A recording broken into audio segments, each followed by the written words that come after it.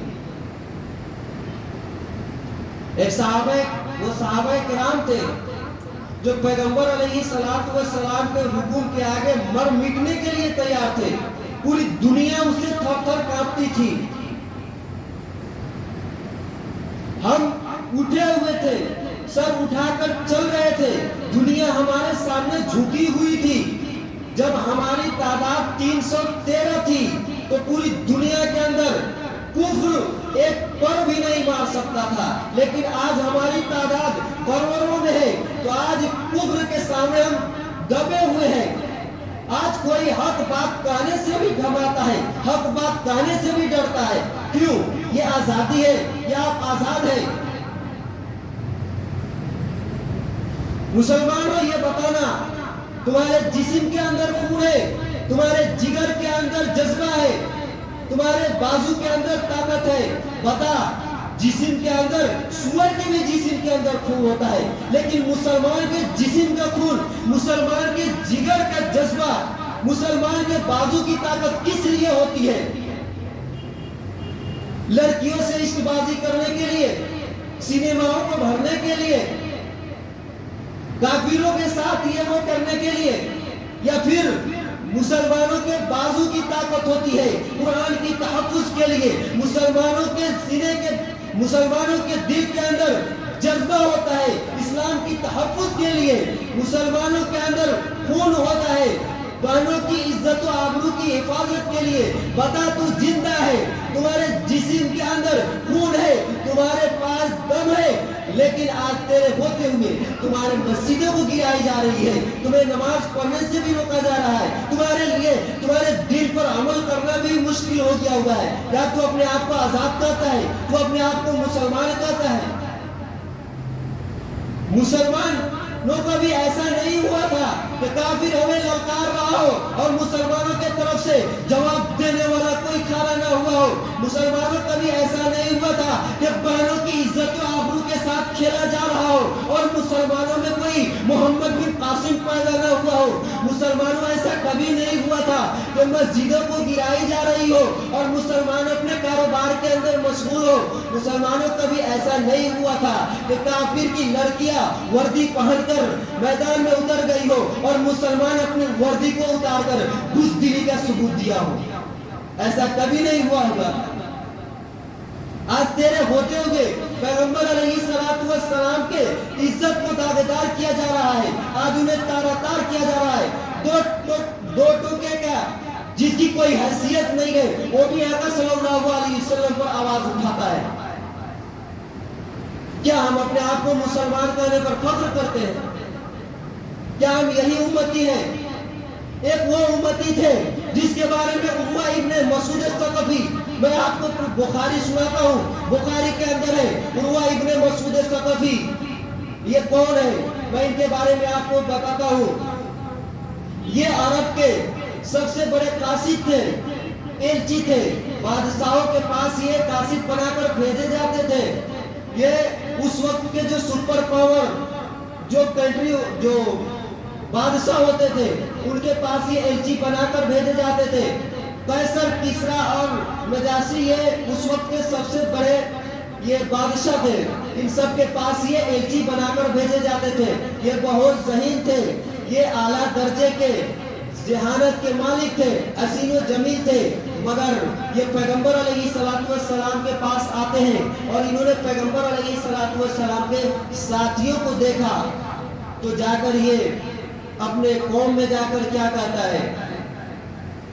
ما تنخم رسول اللہ صلی اللہ علیہ وسلم نخامتا الا وقعت فی کف رجل منهم فدلک بها وجهه وجلده واذا امرهم ابتدروا امره واذا توضا كادوا يقتتلون على وضوئه وَإِذَا تَكَلَّمَ خَفَضُوا أَصْوَاتَهُمْ عِندَهُمْ وَمَا يُحِدُّونَ إِلَيْهِ النَّظْرَ تَعْظِيمًا لَهُ فَرَجَعَ عُرْوَةُ إِلَى قَوْمِهِ فَقَالَ أَيْ قَوْمِ لَقَدْ وَفَدتُّ عَلَى مُلُوكٍ وَفَدتُّ عَلَى قَيْصَرَ وَكِسْرَى وَنَجَاشِيَ وَاللَّهِ إِنْ رَأَيْتُ مَلِكًا قَدْ يُعَظِّمُهُ مَا يُعَظِّمُ أَصْحَابُ مُحَمَّدٍ مُحَمَّدًا.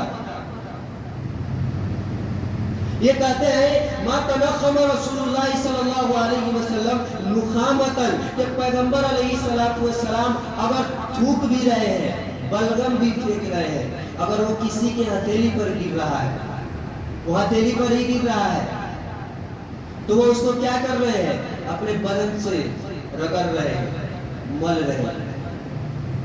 وَإِذَا أَمَرَهُمْ ابْتَدَرُوا أَمْرَهُمْ جب پیغمبر علیہ السلام انہیں کسی بات کا حکم دے رہے ہیں تو وہ ان کے حکم پر لپٹ پڑتے ہیں. وَإِذَا تَوَضَّأَ كَادُوا يَقْتَتِلُونَ عَلَى وُضُوئِهِ جب پیغمبر علیہ السلام وضو کر رہے ہیں تو وہ ان کے وضو کا جو غسالہ جو گر رہا ہے ان کو روکنے کے لیے لپٹ پڑ رہے ہیں. یہ پیغمبر علیہ السلام کے کن کے بارے میں کر رہے ہیں ساتھیوں کے بارے میں کر رہے ہیں. وَإِذَا تَكَلَّمَ خَفَضُوا أَصْوَاتَهُمْ عِندَهُ جب بات کر رہے ہیں تو اپنی آواز کو نیچے پست کر رہے ہیں. وَمَا يُحِدُّونَ إِلَيْهِ النَّظْرَ تَعْظِيمًا لَهُ اور کوئی ان سے نظر بھر کر بھی نہیں دیکھ رہے. کیوں؟ تعظیم کے پیش نظر. فرجع عروۃ الی قومہ عروہ اپنے قوم کے پاس لوٹتا ہے وقال اور کہتا ہے واللہ ان رأیت ملکا میں نے لقد وفدت علی ملوک میں بہت سارے بادشاہوں کے پاس گیا. واللہ ان رأیت ملکا قد يعظمه اصحابه ما يعظم اصحاب محمد محمدا کہ میں نے کوئی ایسا ساتھی نہیں دیکھا بادشاہوں کا جیسا محمد رسول اللہ صلی اللہ علیہ وسلم کے ساتھی ہیں. یہ صحابہ کرام ہیں جن کے بارے میں کون تعریف کرنے پر ان کی حقانیت کو بیان کرنے پر مجبور ہو رہے. ایک دشمن. یہ اسلام ہے. یہ پیغمبر علیہ السلام سے محبت کی دلیل ہے. حضرت آسماء بنت ابی بکر رضی اللہ تعالی عنہ جب پیغمبر صلی اللہ علیہ وسلم غار سور کے اندر 3 دن کے لیے تھے. میں آپ کو پیغمبر علیہ السلام سے محبت کے واقعے سنا رہا ہوں. جب وہ ان کی ذمہ داری تھی کہ یہ کھانا لے کر پیغمبر علیہ السلام کے پاس جاتی تھی. ایک مرتبہ ابو جہل نے ان کو پکڑ لیا اور کہا کہ تجھے ضرور پتا ہے کہ محمد کہاں ہے, تجھے بتانا پڑے گا. وہ بچی کیا کہتی ہے مجھے پتا ہے لیکن تجھے نہیں بتاؤں گی. اس پر ابو جہل کو غصہ آ گیا اور اس نے ایک زور کی تھپڑ لگائی جس سے وہ گر گئی. لیکن پھر کھڑے ہو کر بولتی ہے خدا کی قسم میں اپنی جان ابو جہل میں اپنی جان تجھے سونپ دوں گی لیکن محمد رسول اللہ صلی اللہ علیہ وسلم کو تیرے حوالے نہیں کروں گی. یہ ایک پیغمبر علیہ السلام کی محبت. آپ کو حدیث کی کتابوں میں تاریخ کے اندر بہت سارے ڈھیر واقعات مل جائیں گے عشق رسول اور پیغمبر علیہ السلام سے محبت کا.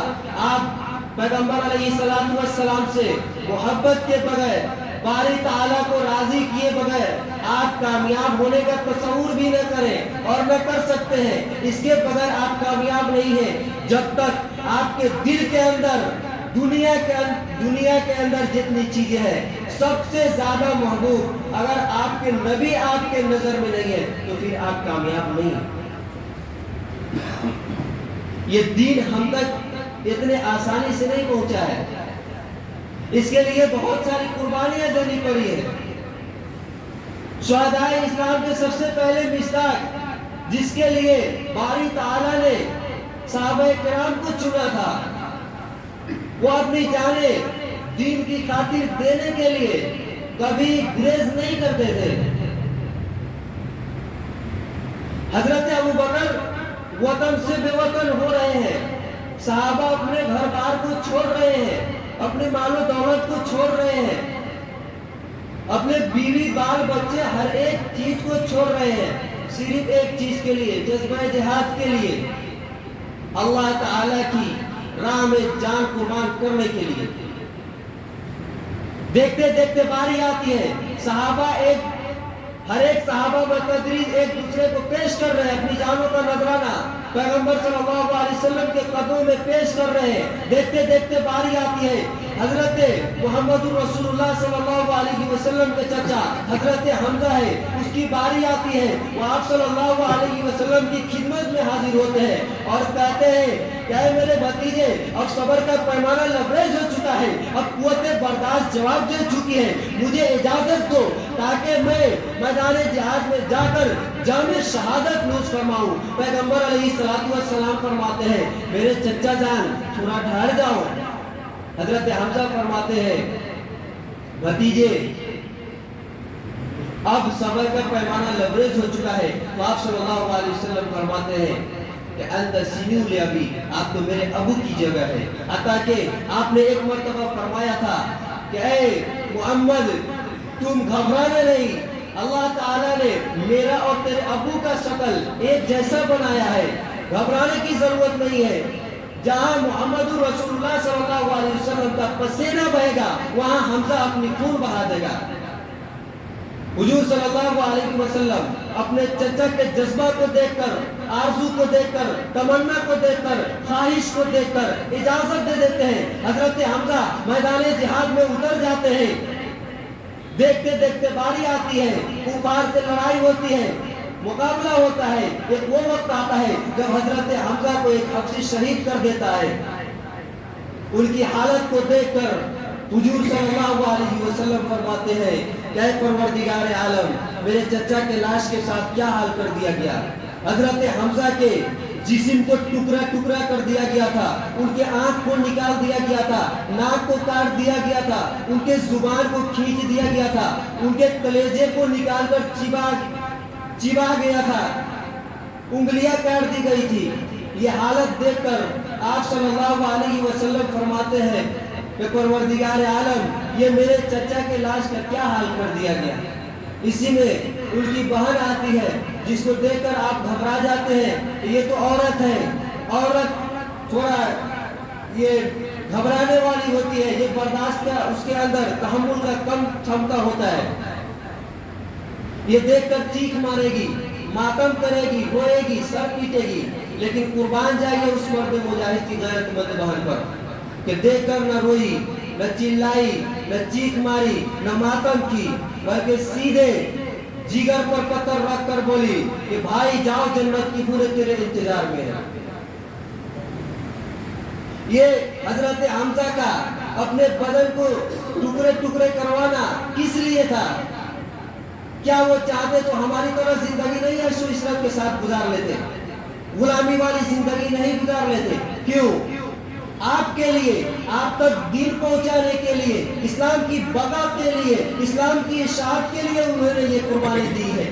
پیغمبر علیہ السلام سے لے کر صحابہ کرام، علماء مجتہدین، سب نے اپنی بہت بڑی قربانیاں دی ہے، تب جا کر یہ اسلام ہم تک آیا ہے۔ یہ کوئی معمولی اور یہ ایسے ہی اسلام نہیں پھیلا ہے۔ جو لوگ اسلام پر اعتراض کرتے ہیں کہ اسلام تلوار کے زور پر پھیلا ہے، وہ اس کے کم فہمی اور علم نہ ہونے کی بنیاد پر ہے۔ جو اہل علم ہے، جس کے اندر بھی اللہ تعالیٰ نے تھوڑا بھی سمجھ اور بوجھ دیا ہے، وہ اسلام کو پڑھ کر دیکھ لے کہ اسلام کس چیز کے ذریعے پھیلا ہے، وہ مسلمان ہونے پر مجبور نہ ہو گیا تو میرا نام بدل دے۔ یہ اسلام کی صداقت ہے۔ کوئی بھی دنیا کا قوم اپنی تاریخ نہیں پیش کر سکتا ہے۔ آپ دنیا کے کوئی مذہب کو سامنے لائے، وہ کوئی قوم اپنی تاریخ کو نہیں پیش کر سکتا ہے۔ جس طرح پورے سند کے ساتھ پورے ایک ایک پیغمبر چل رہے ہیں، بول رہے ہیں، پیغمبر ہنس رہے ہیں تو تبسم کر رہے ہیں، یا کھلکھلا کے ہنس رہے ہیں، یا ضحک کر رہے ہیں، پیغمبر کھا رہے ہیں، کیسے کھا رہے ہیں، کیا کھا رہے ہیں، کب کھائے ہیں، کس سن میں کھائے ہیں، کس جگہ پہ کھائے ہیں، کب کیا ہوا ہے، ہر ایک کو فن رجال فقہاء نے ایک فن قائم کیا ہے جس کے کے اندر 5,000 سے زائد آدمی کے احوال ان کے پورے زندگی کے ساتھ اس کے اندر قید ہے۔ دنیا کی کوئی بھی قوم، کوئی بھی مذہب والا اس طرح نہیں پیش کر سکتا ہے اپنی صداقت کو اور اپنے دین کے سچ ہونے کو۔ آپ عیسائی مذہب کو اٹھا کر دیکھ لیجئے، عیسائیوں کے یہاں حضرت عیسیٰ علیہ السلام کی سوانح حیات 40 دن سے زیادہ نہیں ملیں گے آپ کو۔ حضرت عیسیٰ علیہ السلام کی کتنی بیویاں تھی، کتنی سالیاں تھی، ان کے خسر کا کیا نام تھا، ان کے چھوٹے سالے کا کیا نام تھا، ان کے ساتھی کیا کرتے تھے، کیسے کرتے تھے، حضرت عیسیٰ کیا کھاتے تھے، کیا حکم دیتے تھے، کیسے ہنستے تھے، کیسے چلتے تھے، کیسے بولتے تھے، کیسے روتے تھے، کیسے عبادت کرتے تھے، کچھ آپ کو نہیں ملیں گے بالکل تفصیل کے ساتھ۔ اگر 40 دن کے سوانح حیات بھی حضرت عیسیٰ علیہ السلام کے ہیں تو آج تک کوئی عیسائی اس کو نہیں ثابت کر سکتا سند کے ساتھ، آج تک نہیں ثابت کر سکتا کہ آیا وہ جو 40 دن کا ان کے سوانح حیات ہے وہ صحیح ہے یا غلط ہے۔ آج تک کوئی عیسائی اس کو ثابت نہیں کر پایا ہے اور کل قیامت تک نہیں کر پائے گا۔ لیکن اسلام وہ مذہب ہے، اسلام وہ دین ہے جس کے اندر کوئی بھی چیز مخفی نہیں ہے، کوئی چیز اس کے اندر چھپا ہوا نہیں ہے۔ آپ کو بالکل روزے روشن کی طرح آپ کو آیا ہے، آپ کے آنکھوں کے سامنے بالکل اجاگر ہے۔ کوئی بھی قرآن پڑھ لے، کوئی بھی حدیث پڑھ لے، آپ دیکھ لے، کوئی بھی چیز ہمارے آقا نے نہیں چھپائی ہے۔ اور ان کے جو جانثار صحابہ کرام ہیں انہوں نے کوئی چیز پیغمبر علیہ السلام کو اللہ تعالیٰ نے جو دین دے کر بھیجا ہے، جو احکام اللہ تعالیٰ نے ان کو دے کر بھیجا ہے، کوئی بھی چیز پیغمبر علیہ السلام نے نہ چھپائی ہے اور ان کے ساتھیوں نے بھی بالکل وفائی کا حق ادا کرتے ہوئے ہم تک پہنچایا ہے۔ کوئی بھی چیز مخفی نہیں ہے۔ یہ اسلام ہے جس کے بارے میں نا علم جو لوگ ہیں وہ طرح طرح کے اعتراضات کرتے ہیں کہ اسلام یہ ہے، وہ ہے، ایسا ہے، ویسا ہے۔ کچھ نہیں، تم اسلام کو پڑھ کر تو دیکھو اسلام کیا چیز ہے۔ آپ اپنی تاریخ کو پڑھیے، آپ کا ایمان مضبوط ہوگا، آپ کے دل کے اندر باری تعالیٰ کی محبت آئے گی، اللہ کے رسول کی محبت آئے گی۔ آپ اس کے محبت کے بغیر آپ کامیاب نہیں ہو سکتے ہیں۔ یہ مال و دولت اس سے اسلام معنی نہیں کرتا ہے۔ مال و دولت کا معنی اسلام کے اندر ممنوع نہیں ہے۔ اگر ممنوع ہوتا تو پھر فقہ کے اندر، احادیث کے اندر پھر زکوٰۃ کا بحث کیوں قائم کرتے، پھر اس کے اندر تجارت کا بحث کیوں قائم کرتے؟ اگر یہ ممنوع ہوتا، پروہیبیٹڈ ہوتا، بالکل نہیں ہے۔ اسلام کہتا ہے تم کماؤ، کروڑوں کی بلڈنگ میں رہو، کروڑوں کی گاڑی میں گھومو، کوئی بات نہیں ہے، لیکن ڈھنگ سے کماؤ، حلال طریقے سے کماؤ، صحیح طریقے سے کماؤ۔ تمہیں غرور نہیں ہونا چاہیے، کبھی خود کو اللہ مت سمجھو۔ جیسے فرعون کہتا تھا انا ربکم الاعلی، اس کو بادشاہت کی گھمنڈ تھی، اس کو جو ہے اپنے مال و دولت کا گھمنڈ تھا۔ قارون کو بھی اپنے مال و دولت کا گھمنڈ تھا۔ اللہ تعالیٰ نے اس کے گھمنڈ کو ایسا توڑا ہے کہ تب قیامت تک وہ زمین کے اندر دھستا رہے گا، اس کا مال بھی اس کے ساتھ دھستا رہے گا۔ تو اسلام آپ کو ان سب چیزوں سے منع نہیں کرتا ہے۔ آپ کمائیں، آپ ہر چیز کریں، شریعت پر چلیں۔ آپ کے لیے علم حاصل کرنا بھی فرض ہے۔ طلب العلم فریضۃ علی کل مسلم۔ آپ کے لیے حلال حرام کا علم حاصل کرنا، اسی طرح جو ارکان دین ہے ان سب کا علم حاصل کرنا آپ کے لیے فرض ہے۔ جس طرح نماز فرض ہے، روزہ فرض ہے، زکوٰۃ فرض ہے، اسی طرح اس کا بھی حاصل کرنا آپ کے اوپر فرض ہے۔ آپ حاصل کریں۔ آپ کو کوئی مسئلہ پوچھنا ہے، کوئی مسائل پوچھنے ہیں، آپ عالم علماء سے، صحیح عالم علماء سے آپ رہنمائی حاصل کرتے رہیں۔ علم حاصل کرنے کے لیے کوئی چھوٹے بڑے کی قید نہیں ہے۔ یہ نہیں کہ ہم بڑے ہیں تو چھوٹے سے نہیں پوچھ سکتے، ایسا کچھ نہیں ہے۔ قرآن کہتا ہے فَاسْأَلُوا أَهْلَ الذِّكْرِ إِن كُنتُمْ لَا تَعْلَمُونَ۔ اگر تمہارے پاس علم نہیں ہے تو تم اہل ذکر علم والے سے پوچھ لو۔ علم حاصل کرنے کے لیے کوئی قید نہیں ہے، نہ عمر کی قید ہے اور نہ چھوٹے بڑے کی قید ہے۔ آپ کہیں سے بھی علم حاصل کر سکتے ہیں، اور یہ جاننا تو آپ کے لیے ضروری ہے۔ آپ اگر حلال اور حرام کا علم نہیں جانیں گے, آپ کے پاس نہیں ہے, تو پھر آپ پیسے کیسے آپ تجارت بزنس کریں گے, کیسے آپ کو پتا چلے گا کون سا بزنس صحیح ہے, کون سا طریقہ مال کمانے کا صحیح ہے, ورنہ ہی وہی ہوگا. پیغمبر علیہ الصلوۃ والسلام نے جو فرمایا ہے, یاتی علی الناس زمان لا یبالی المرء ما اخذ منه من الحلال و من الحرام, کہ لوگوں پر ایک ایسا بھی زمانہ آئے گا کہ آدمی کو پتہ ہی نہیں چلے گا کہ وہ حرام کمایا ہے یا حلال کمایا ہے, وہ مال جو آیا اس کے پاس وہ کہاں سے آیا, وہ صحیح راستے سے آیا ہے یا غلط راستے سے آیا ہے. دوستوں, وقت کی قلت ہے, وقت ہو گیا ہے, میں اسی پر اپنی بیان کو ختم کرتا ہوں. آخر دعوانا الحمدللہ رب العالمین.